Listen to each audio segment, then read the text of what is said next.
văn bê ti mi đăng trong đăng muôn đăng a của mình đi lo vinh ăn hơi nhẹ in thu la lên đi liu rin tu ai na ai nong suk moi tu ani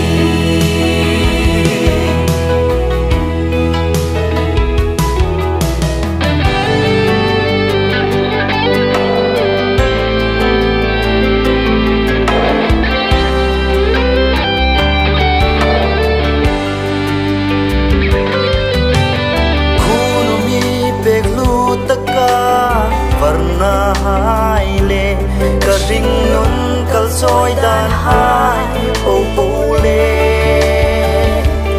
ka thim na hai pu pu hin i ming hi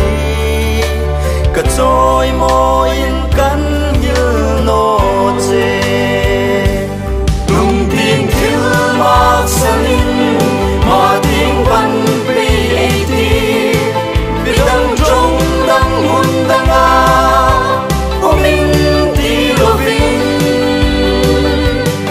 ăn hơi nhẹ in thu la lên điêu điêu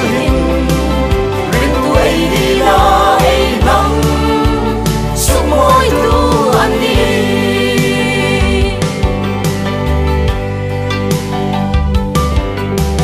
cơn lùng khom na man masi nhẹ hi ani cơn chêng na mun le ram lâu đằng xin không cần mar thi sen hi a đằng làm ngai lo cần na ram pe hi cần ram nung tiếng thiếu mak san ma tiếng văn pe ti mi đằng trong đằng mun đằng a u min ti lo vin ăn hơi nhẹ in thu la lên đi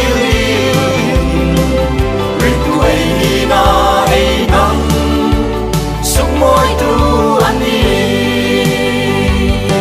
mong tiếng thiếu bác sang ma tiếng văn pe ti